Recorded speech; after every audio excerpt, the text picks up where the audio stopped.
우리는 지난주에 표대를 향해 달려가는 인생에 대해서 살펴보았습니다. 기억하십니까? 먼저 표대가 있는 인생을 사는 사람과 표대조차 없이 이리저리 흔들리는 사람의 인생의 결말을 또한 살펴보았습니다. 결국 자신이 원하는 결승선에 도달하기 위해서는 표대를 정하고 흔들림 없이 똑바르게 최선을 다해서 완주하는 인생을 살아야 함을 우리가 결론을 내어보았습니다. 오늘은 그렇다면 어떤 표대를 세우고 어떻게 달려가야 할지에 대한 말씀인 것입니다. 15절을 보면 어떻게 행할 것인가에 대한 말씀이 나옵니다. 그러면서 지혜 있는 자와 같이 세월을 아끼라고 권면합니다. 이 말을 바꾸면 세월을 아끼는 자가 지혜롭다가 되는 것이지요. 헬라어에서 시간을 나타내는 단어는 두 단어입니다. 그 한 가지는 크로노스라고 하는 것이 있고, 이것은 우리가 알고 있는 시간, 초 이런 연대기적인 그러한 말이지요. 한정적이거나 그야말로 흘러가는 시간을 나타내는 말이고, 카이로스라는 말이 또 있습니다. 이 카이로스는 그야말로 고정된 어느 일정한 시기, 크로노스는 그냥 계속 흘러가는 거예요. 그런데 카이로스는 딱 고정된 시기, 특별한 목적을 가지고 목표를 가지고 하나님께서 우리에게 임하시는 그 시간, 하나님의 임재의 시간, 하나님의 시간을 카이로스라고 합니다. 오늘 본문에서 사용된 단어는 바로 카이로스입니다. 카이로스로서 일반적인 어떤 시간을 아끼라는 말이 아니라 하나님의 계획 속에 작정되어 주어진 특정한 시간을 가리키는 것입니다. 물론 우리가 세상 살면서 시간을 허비하는 자만큼 어리석은 자가 없습니다. 그래서 세상에 흘러가는 시간을 어떻게 잘 사용하느냐에 따라서 그 사람이 어리석은 자가 되기도 하고 지혜 있는 자가 되기도 합니다. 그런데 오늘 이곳에서 사도 바울이 말씀한 이 카이로스는 그야말로 하나님의 기회, 하나님께서 주어진 기회라는 그런 의미가 함축되어 있습니다. 그래서 시간을 아껴라, 세월을 아껴라는 그 말은 다르게 표현하면 하나님께서 주신 그 기회를 놓치지 말아라, 이런 말씀이 되는 것입니다. 하나님은 하나님의 백성들에게 다 각자의 뜻이 있습니다. 우리를 이 땅에 보내신 뜻이 있으십니다. 그래서 그 뜻을 이루기 위해서 하나님이 카이로스 시간을 우리에게 허락하시는 거예요. 근데 우리가 하나님 앞에 마음을 열고 항상 하나님을 바라보지 않고 하나님의 말씀에 귀 기울이지 않으면 이걸 분별하지 못하고 그저 세월 지나가는 일반 크로노스와 같이 그냥 흘러 넘어가는 그런 삶을 살아가게 되는 것이죠. 그러면 하나님께서 이 사람을 통해서 이러한 기회를 주시고 하나님의 뜻을 이뤄나가게 하기 위해서 세워놓으신 이 뜻, 하나님의 뜻은 무엇이 되고 맙니까? 그냥 흘러가는 일반 크로노스 속에 포함되어서 넘어가는 그러한 시간에 불과하게 되는 것입니다. 사도 바울이 오늘 지금 앞에서 계속해서 어떻게 이 땅에서 살아갈 것인지에 대해서 바울은 지속적으로 말해왔습니다. 에베소 교인들을 향해서 이렇게 하라, 이렇게 하라. 그러면서 이제 마지막 부분에 도착해서 오늘 에베소 교회에게 그리고 오늘 복된 예수 교회에게 주시는 말씀, 지혜 있는 삶을 살아라, 이렇게 말씀하고 있는 것입니다. 여러분에게 주어진 기회를, 그야말로 공동 번역에서도 이 부분을 그렇게 해석을 했습니다. 여러분에게 주어진 기회를 잘 살리십시오. 그러니까 자신에게 기회가 주어졌을 때 그것을 잘 선용하지 않으면 시간이 흐른 뒤에 그 기회는 다시 오지 않기 때문에 잘 붙잡아서 하나님의 뜻을 이루라, 이렇게 말씀하고 있는 거예요. 왜 우리는 세월을 아끼는 지혜자들이 되어야 한다는 것입니까? 때가 악하기 때문이다, 이렇게 설명하십니다. 때가 악하다는 말은 그 날들이 악하다는 말인데, 이 말은 때가 악하여서 심판의 날이 가까이 왔다, 이런 말씀입니다. 하나님은 때가 악하여졌을 때 심판을 가해옵니다. 노아의 때가 그랬고, 그리고 이후에 소돔과 고모라 때도 그랬고, 심판의 성경에 나타나 있는 심판의 사건 그 앞에는 때가 악함, 사람들이 악하여서 이것이 있는 거예요. 그래서 지금 오늘날 지금 바울이 지금 때가 악하기 때문에 너희들이 세월을 아끼는 지혜자가 되어야 된다라고 말하는 거예요. 다시 이야기하면 때가 악하기 때문에 심판의 날이 다가왔기 때문에 우리가 그 심판의 때를 분별하고 심판에 노출되지 않기 위해서 우리가 아끼며 하나님의 뜻을 따라서 기회를 찾고 하나님의 뜻을 이루어드리는 그런 삶을 살아가라고 말씀하고 있는 것입니다.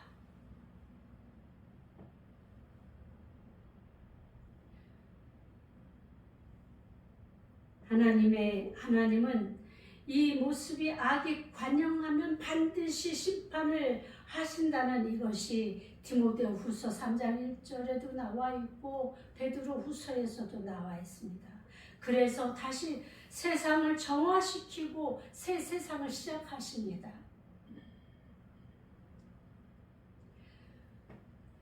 하나님의 심판이 정해져 있는 그 마지막에 날들이 가까이 왔기 때문에 지혜 있는 자처럼 시대를 분별하여 살으라고 하시는 것입니다.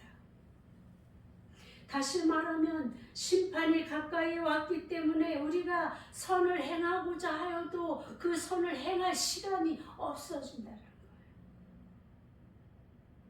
기회를 잡으라라는 말은 결국은 선을 행할 기회를 잡으라는 거예요. 하나님의 뜻을 이루라는 말은 선을 행하라는 말입니다. 그러니까 지혜 있는 삶의 첫 번째로 주의 뜻이 무엇인가 이해하라고 하십니다. 주님의 뜻을 이해하지 못하면 우리가 하고 싶어도 무엇을 어떻게 해야 되는지 알지 못하기 때문에 할 수가 없습니다. 어리석은 자가 되지 말고가 전제가 되는 것입니다. 주의 뜻이 무엇인지를 이해하지 못하는 사람은 어리석은 사람이 되기 때문인 것입니다. 세상의 모든 사람들이 다 자신이 지혜롭다거나 그렇게 여겨서 도무지 남의 말에 귀를 기울이지 않습니다. 때로는 자신보다 남의 말이 더 현명하고 옳을 수 있지만 자만심으로 가득 찬 거의 모든 사람들은 부모님의 권면이나 책망에 귀 기울이려 하지 않습니다. 요즘은 선생님들의 말씀에 따르는 학생들도 많지 않다는 것입니다. 초등학생들까지는 그것이 가능할까요? 중학교만 넘어가면 3분의 1이 수업 시간에 선생님이 앞에서 수업을 하심에도 불구하고 아랑곳하지 않고 엎드려서 잔다고 합니다. 이것은 바로 선생님을 무시하는 행위고 선생님의 말씀을 듣지 않는다라는 그런 모양이지요.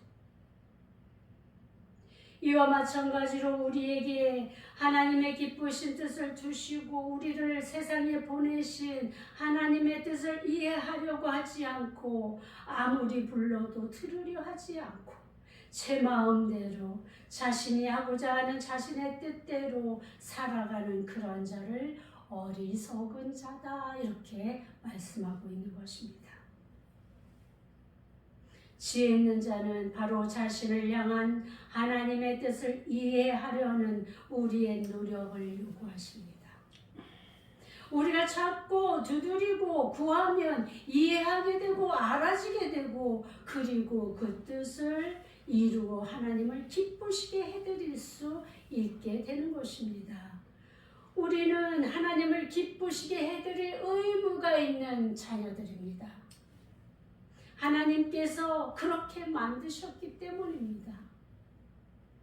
자신은 지혜 있다면서 하나님의 뜻과는 관심도 두지 않고 오직 자신의 기쁨만을 위해서 산다면 그는 어리석은 자요, 악한 자요, 주님의 기쁨에 동참할 자격조차 없는 자가 되는 것입니다.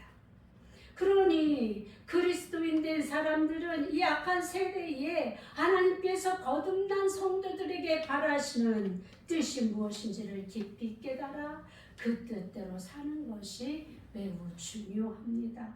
그러나 그 뜻을 깨달아 아는 것은 저절로 되는 것이 아닙니다. 바울이 사용한 시니에테라는 동사는 함께 더불어라는 의미의 전치사 신과 보내다라는 뜻의 동사 히에미의 합성으로 이렇게 구성이 되어 있습니다. 다시 말하면 이 지각되어지는 대상과 자기 마음을 합치하여 그 본질을 깨달아 아는 것을 의미하는 것입니다. 우리가 하나님과 일치한 생각을 갖지 않으면 하나님의 뜻을 알 수 없는 거예요. 부부가 함께 살면서 서로가 생각이 같아야 뜻을 아는 거죠. 아내가 무슨 생각을 하는지, 남편이 무슨 것을 원하는지 서로 이게 교제가 되어야 한 생각을 가지고 아름다운 가정을 이뤄나가듯이 하나님과의 관계 속에서도 이건 마찬가지입니다.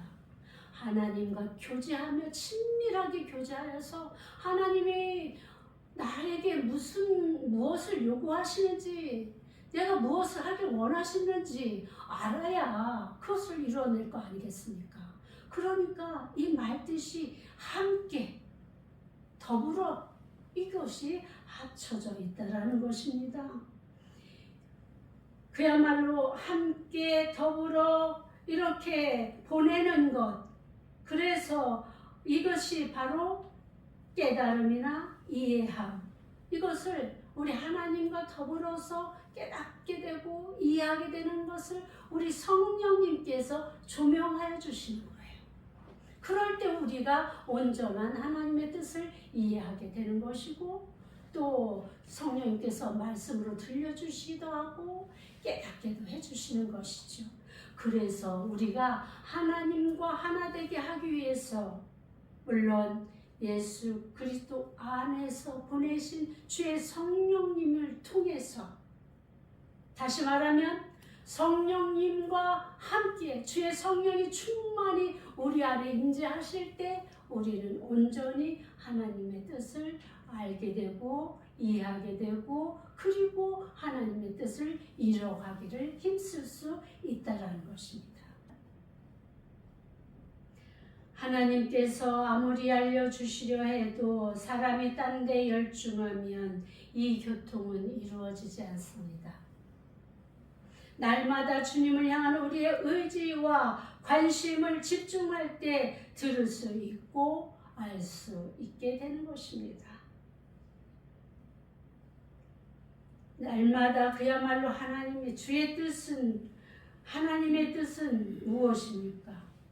로마서 12장 2절에 보니까 하나님의 선하시고 기뻐하시고 온전하신 뜻이라고 기록되어 있습니다.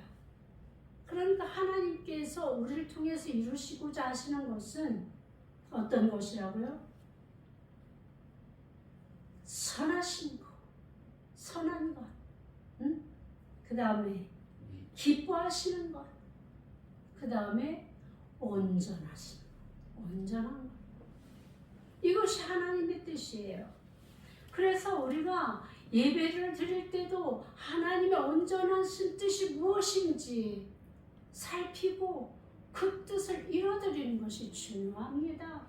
하나님의 뜻의 그 속에는 이 세 가지가 다 포함되어 있는 거예요.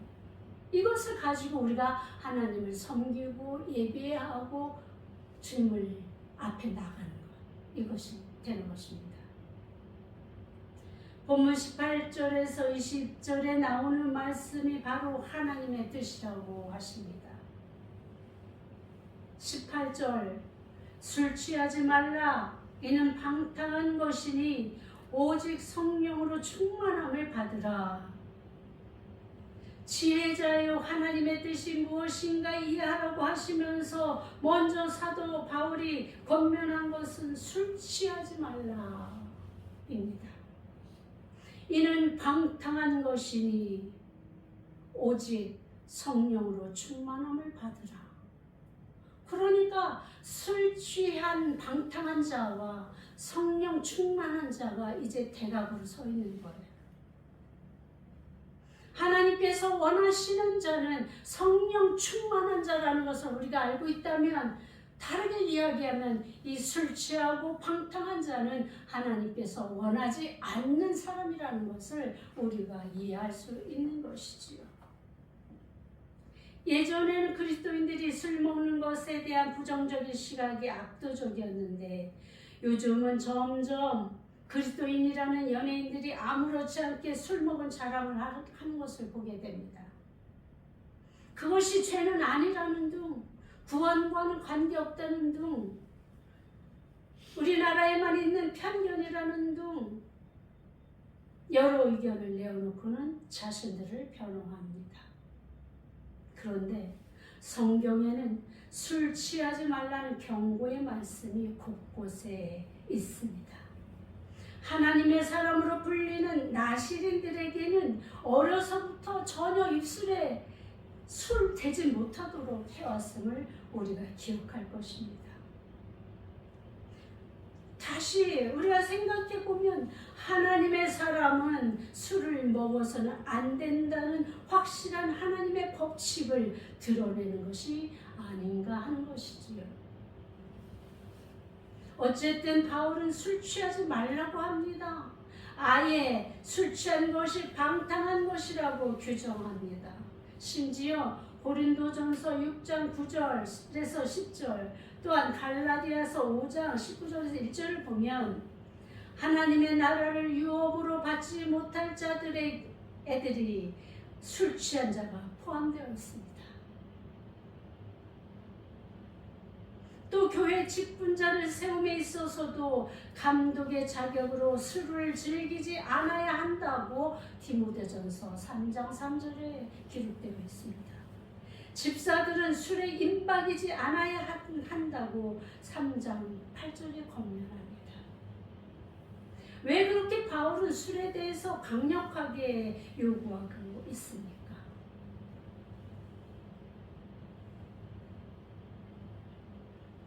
사람이 술에 취하면 1차적으로 정신이 혼미하여 판단력이 흐려지고 뇌에 그 평형 감각을 주관하는 중추신경이 마비됩니다.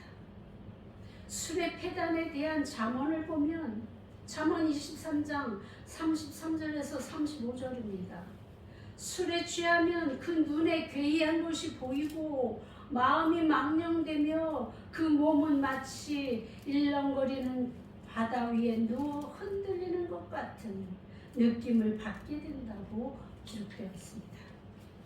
그러니 술에 취하면 무절제와 방탕함이 자동적으로 그 사람을 끌고 다니게 되니 어찌 사람의 모양이 되겠습니까? 우리말 방탕은 어떤 말입니까? 이 말은 대놓고 올바로 교정할 수 없음.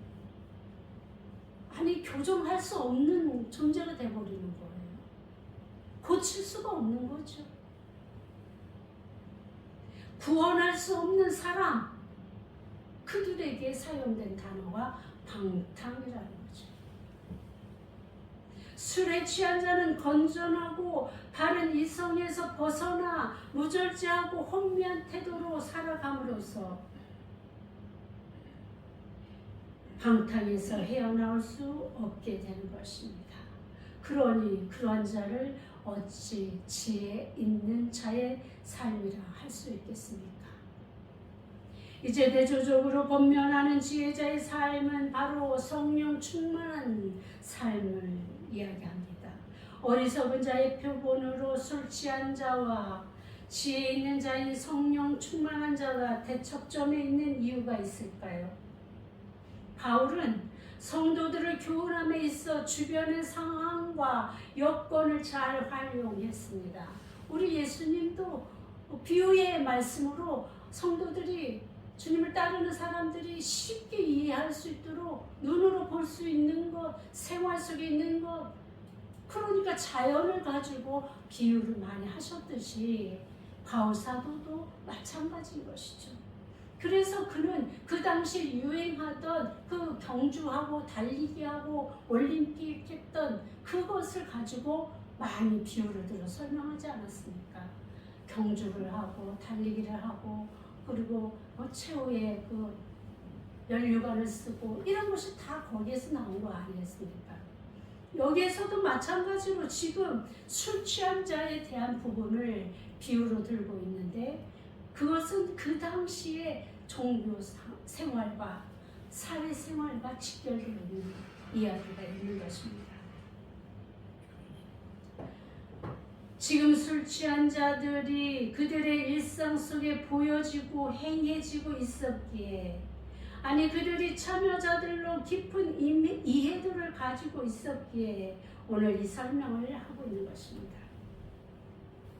당시 헬라 세계 이방인들은 그 감정적인 기쁨을 얻기 위해서 스트레스를 풀고 근심에서 해방되기 위한 방법으로 그들이 섬기는 신인 디오니소스, 즉 바커스라는 신, 술의 신, 제의가 행해져 왔는데, 그 제의는 현란한 음주 가무와 마지막에는 황홀경에 빠지는 온갖 환락의 시간을 갖는 것이 그들의 제사를 드리는 방법이었습니다.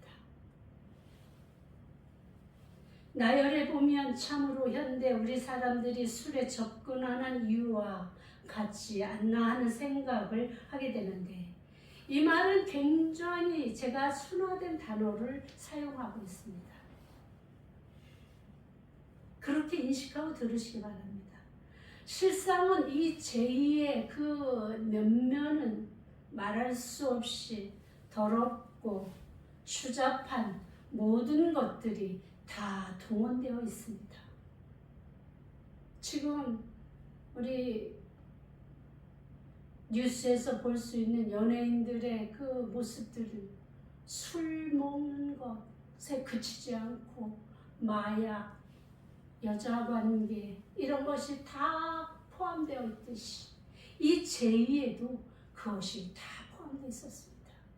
그러니 얼마나 이들이 정말 방탕한 그 자체로 살아가고 있는 것을 보고 있는 것입니까? 그러니까 바울 사도가 저들이 행하는 그 모습 자체가 구원받을 수 없음, 어리석은 자, 그들 속에 포함시키면서 설명하고 있는 거예요. 저들이 원했던 그 기쁨은 과연 얻어졌습니까? 잠시는 얻어졌을 수 있을지 모르겠습니다. 그러나 그것이 지속됩니까? 또 저들이 그럼으로 인해서 점점 인생은 나락으로 떨어질 수밖에 없고, 저들의 삶과 저들의 건강은 피폐해질 수밖에 없고 질병에 노출될 수밖에 없는 것입니다. 우리도 보지 않습니까? 우리 현실 속에 그러한 사람들의 결말이 어떻게 되는지. 오히려 저들은 더 피폐된 감정의 소비로 괴로움이 더해질 뿐입니다. 스트레스나 근심이 술을 먹음으로 해결됩니까? 근본적인 그 해결은 주어지지 않습니다. 일시적으로 잊을 수는 있어도 진정한 해결은 얻을 수 없게 되는 것입니다. 오히려 그곳에서 지은 죄만 더 쌓여질 뿐입니다. 결국은 수치와 부끄러움만 남게 되는 것입니다. 이제 그 반대의 성령 충만은 어떻습니까? 성령 충만은 그 성도라면 누구에게나 이루어져야 하는 필연적 사항입니다. 이것은 성령님이 내 안에 주인이 되셔서 우리의 삶을 온전히 성령님의 의도대로 이끌어 가시도록 삶의 주권을 내어드리는 것입니다. 성령을 받는 것과 충만함에 이르는 것에는 분명한 차이가 있습니다. 충만이라는 헬라어 플레는 그냥 가득 찬 것을 말하지 않고 가득 차서 흘러내리는 것을 이럴 때 충만이라고 합니다. 컵에 물이 가득 차 있는 이 상태, 이거는 충만이 아니에요. 헬라어 원문에 의하면 여기서 말하고 있는 것은 가득 찰 뿐만 아니라 흘러서 넘치는 거예요. 마치 성경에서 우리가 주님의 생명수가 성전을 넘어가서 어디로 갑니까?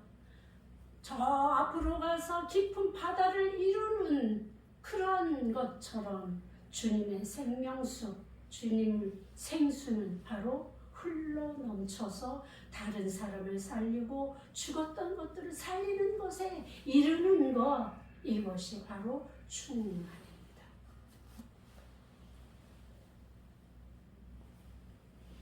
그러니 성령 충만한 사람은 가만히 집안에 머물러 자기만 그 은혜를 누리고 사는 사람이 아니라 밖으로 뛰어나가 예수의 복음을 전하지 않고는 견딜 수 없는 존재가 되어버리는 것입니다. 주님의 복음을 전하는 자, 그들은 그 속에 열정이 충만하여져서 주의 성령으로 충만하여져서 그리고 뛰쳐나가는 것입니다. 얼마 전에 딸아이에게 전화 한 통이 왔습니다. 자기들끼리 이리저리 말을 하다가 통화가 끝나고는 딸아이가 말을 걸어옵니다. 엄마, 그 누구 알지? 그럼 알지 하면서 들려주는 이야기가 자기가 알던 그 아이가 예수님을 영접하게 되었고 교회에 출석하게 되었고 그 와중에 신비한 체험을 하게 되었다는 그야말로 간증을 했다는 것입니다. 주변에서 자신에게 도움을 주던 형이 지속적으로 관심을 가져주고 좋은 말로 영향을 끼치고 복음을 전하며 영접 기도를 시키는 전통적인 복음 전파의 과정을 실행하며 드디어 결실을 얻게 된 그 이야기를 저희 딸아이에게 하면서 그야말로 복음을 전하는 자로 바뀌어서 그 복음을 오히려 전하는 자가 되어버린 것이죠. 누군가에게 전하지 않으면 견딜 수 없는 충동이 저를 우리 딸아이에게 전화를 하게 하는 그런 일을 하게 된 것입니다. 이것이 바로 성령 충만한 자의 삶입니다. 저는 올해 한 해 동안 우리 성도들이 이렇게 다 성령 충만한 삶을 살게 되기를 바라고 구하고 있습니다. 성령 충만은 우리를 구원에 이르는 삶을 살게 할 뿐만 아니라 하나님의 뜻을 따라 살게도 하고 이 악한 세대에서 하나님의 거룩한 성도로서 능력을 발휘하며 살아가게 하는 것이기 때문에 악한 세대를 이기고 승리자로 살아가게 할 수 있기에 그렇지 않으면 삼킬 자를 찾아 두루다니는 저 악한 사단의 무리에게 억압당하고 미혹당하고 무능력하게 저들에게 짓밟히고 고통스러운 삶에 허덕이게 될 것이기에 올해는 강력하게 성령 충만함으로 전신갑주를 입게 되기를 원하고 바라고 구하는 것입니다. 이것과는 비교할 수 없는 하나님의 사랑, 그 주님의 성도들이 당하는 이러저러한 연약함을 얼마나 고통스럽게 바라보시겠습니까?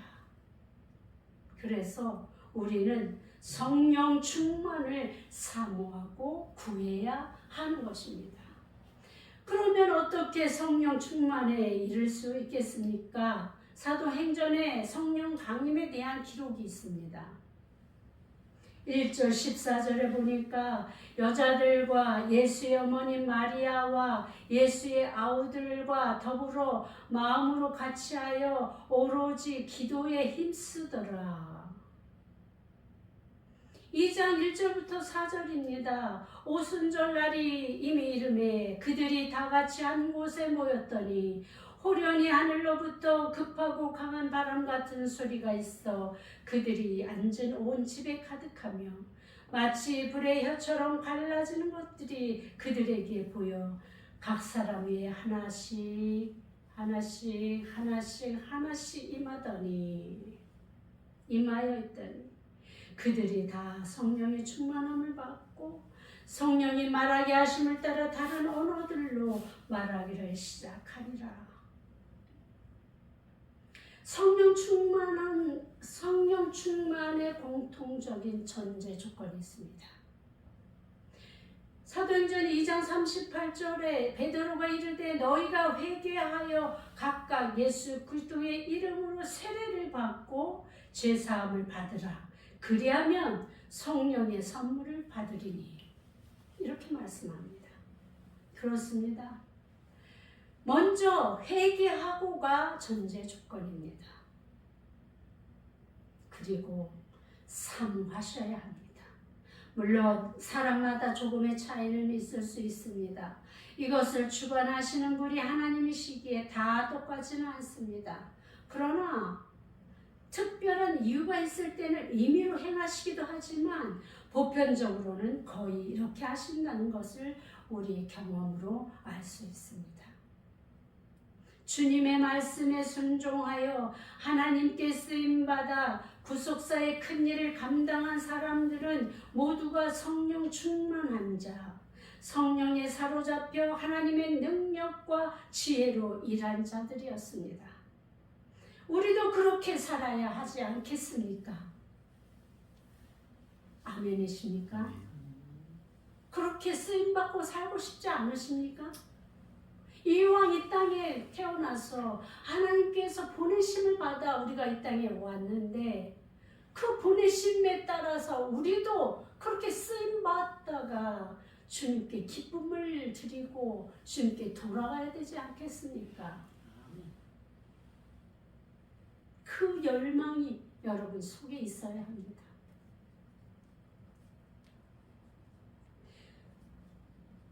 우리도 그야말로 이렇게 오늘 우리를 향해 주신 하나님의 뜻을 이루어드리며 이렇게 사는 삶을 위해서 성령 충만을 우리가 구해야 되는 것입니다. 그러기 위해서 기도해야 합니다. 사모해야 합니다. 마가의 다락방에 모인 120여 명의 성도들이 매일같이 모여서 한 일이 무엇이었겠습니까?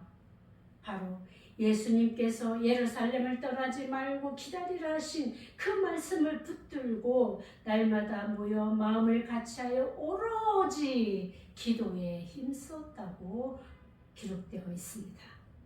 어쩌다 기도회 좀 하자 하면 왜 그리 이유도 많고 핑계도 많습니까? 아마 자신이 좋아하는 것 하자면 아무리 피곤해도 기쁨으로 나올 것입니다. 할 것이 세상에는 너무 많습니다. 그럼에도 성령 충만해지는 대가를 지불하면서도 모이는 것입니다. 제발 때를 분별하시고 세월을 아끼십시오. 주님이 곧 오십니다.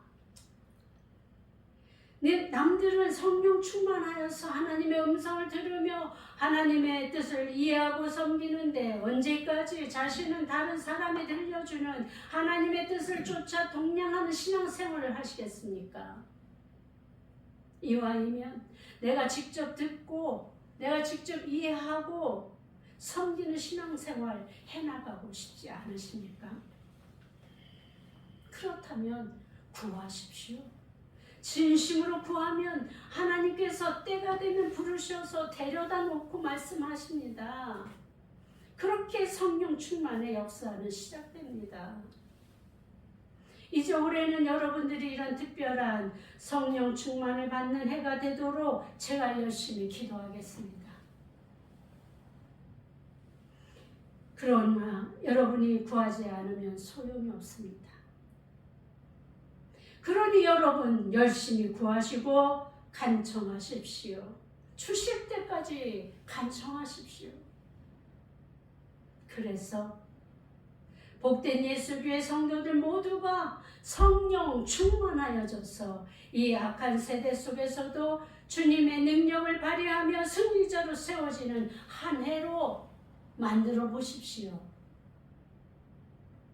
이렇게 성령 충만한 자들은, 다시 말해 지혜 있는 자들은 찬송하는 삶을 살게 됩니다. 19절 시와 찬송과 신령한 노래들로 서로 화답하며 너희의 마음으로 주께 노래하며 찬송하라고 바울사도는 권면합니다. 아니 여기에 시는 무엇이며 또 찬송은 무엇이며 신령한 노래는 또 무엇입니까? 바로 시는 수금을 문질러서 소리를 내면서 찬송하는 것, 그러니까 악기를 동원해서 함께 찬송하는 것을 시. 구약에서 보면 제사를 드릴 때 시편을 낭송하면서 악기 수금을 타면서 악기를 연주했던 것, 시편이 여기에 해당되는 것입니다. 그래서 시, 다음에는 찬송은 이것은 이방 종교에서 사용되던 노래를 초대교회 시대부터 하나님을 찬양하는 가사를 사용하여 불렀던 것입니다. 자, 이방인들이 불렀던 것을 찬송으로 하는 거 왠지 꺼림칙하다 이렇게 해서 반대하는 사람들도 많이 있습니다. 그런데 여러분, 우리가 지금 드리는 이 찬송가에도 그런 건 많이 포함되어 있습니다. 각 나라의 민요도 포함되어 있고요. 왜냐하면 찬송을 전문적으로 작곡하던 사람이 없었기 때문에 찬송은 해야 되겠는데 없잖아요. 그러니까 자기들이 익히 알고 있던 그 곡에다가 하나님의 말씀을 붙여서 불렀던 것이 바로 이 찬미, 찬송 이렇게 표현합니다. 또 신령한 노래는 성가곡을 말합니다. 구약시대에도 다윗이 4,000명의 그 성가대를 구성해가지고 제사를 올릴 때마다 찬양을 올렸던 것 우리가 기억하시죠? 그런 성가곡 전통적으로 내려왔던, 근데 이거는 이 헬라 이방인들은 알지 못하는 거죠. 그런데 히브리에서 개종한 기독교인들이 그것을 가르쳤고, 이렇게 해서 이 세 가지가 다 포함해서 무엇이 됐든 하나님을 찬송하는 그 찬송을 부르라고 하는 거예요. 모두 총망라해서 하나님을 찬양해라. 왜냐하면 우리 하나님은 찬송 받으시기에 합당하신 분이기 때문입니다. 그리고 우리가 그렇게 그것을 위해서 지음받았기 때문인 것입니다. 그러니까 우리 하나님은 우리를 통해서 찬송받는 걸 너무 기뻐하시는 거예요. 왜? 그렇게 하기 위해서 우리를 지으셨기 때문에, 그 목적이 거기에 있기 때문에. 그래서 하나님은 우리끼리 찬송 부르는 것도 좋아하시지만 세상의 모든 피조물들과 그들 앞에서 하나님을 높이고 하나님을 찬송하는 것을 더없이 기뻐하십니다. 놀라운 것은 제가 유튜브를 보다 보면 예전에는 그러한 것이 별로 찾아볼 수 없었는데 지금은요 세상에 나가서 찬송하라고 했다고 하면서 세상에 나와서 찬양하는 그런 사람들이 많아졌습니다. 와, 결코 저에게만 하신 말씀이 아니었고 하나님은 그것을 진짜로 기뻐하시는구나, 이것을 알 수 있는 그런 대목인 것입니다. 그래서 우리는 더욱더 힘써서 주님을 찬양하고 높여드려야 되는 것입니다. 그리고 마지막 말씀은 항상 기뻐하라고 말씀합니다. 범사에 우리 주 예수 그리스도의 이름으로 항상 아버지 하나님께 감사하라고 말씀하시는 거예요. 이 말씀은 바로 항상 기뻐하라, 쉬지 말고 기도하라, 범사에 감사하라는 그 말씀과 일맥상통한 말씀 아니겠습니까? 이것이 하나님이 우리를 향하신 하나님 뜻이라고 결론을 내리는 것입니다. 범사에 항상 이란 말은 무시간성, 시간 따지지 말고, 아시겠죠?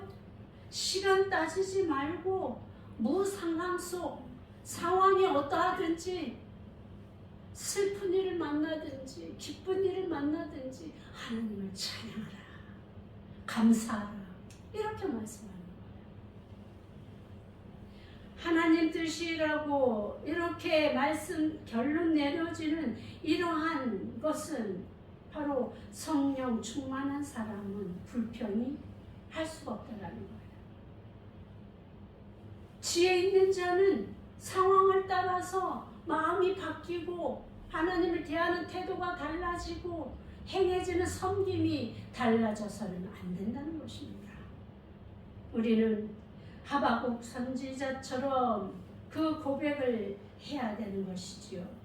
비록 무화과 나무가 무성하지 못하며 포도나무에 열매가 없으며 감람나무에 소출이 없으며 밭에 먹을 것이 없으며 우리의 양이 없으며 외양간에 소가 없을지라도 나는 여호와로 말미암아 즐거워하며 나의 구원의 하나님으로 말미암아 기뻐하리로다. 그렇습니다. 우리는 우리를 구원해 주신 그것만으로도 기뻐하고 감사해야 하는 것입니다. 이제 결론을 냈습니다. 어떤 삶을 선택하시겠습니까? 바라리는 성도 여러분들의, 그야말로 여러분들을 향한 저의 간절한 소망, 성령 충만의 갈급함이 있게 하소서. 그리고 그것을 구하게 하소서. 그리고 그 구한 것을 주실 것을 믿는 믿음이 있게 하소서. 그리고 그 믿음으로 주님 주신 사명을 행하게 하소서. 이것이 제가 여러분들을 위해서 드려질 기도의 제목입니다. 그렇기 때문에 올해는 여러분들도 같은 제목을 가지고 여러분들 함께 기도하여서 여러분들의 삶이 변화되어지고 고쳐지고 성령 충만한 인생으로 변화되는 한 해를 만들어 가시는 여러분들이 되시기를 주님의 이름으로 축복합니다. 기도하십시다. 하나님 아버지 감사합니다. 우리가 정말 어떤 삶을 살아야 될지 우리는 오늘 분명하게 주여 바울 사도의 말씀을 통해서 살펴보았습니다. 때가 가기 때문에, 심판의 때가 가까이 왔기 때문에 우리는 지혜 있는 자로서 성령 충만한 삶을 살아야 된다는 결론에 도달했습니다. 하나님, 우리에게 주의 성령을 아버지 허락하여 주옵소서. 성령을 허락하시되 충만하게 허락하셔서 우리가 주의 성령의 충만함을 인하여 아버지의 뜻을 이루어드리며 주님을 기쁘시게 해드리는 그러한 삶으로 나아가게 하여 주옵소서. 예수님의 이름으로 기도하였습니다. 아멘.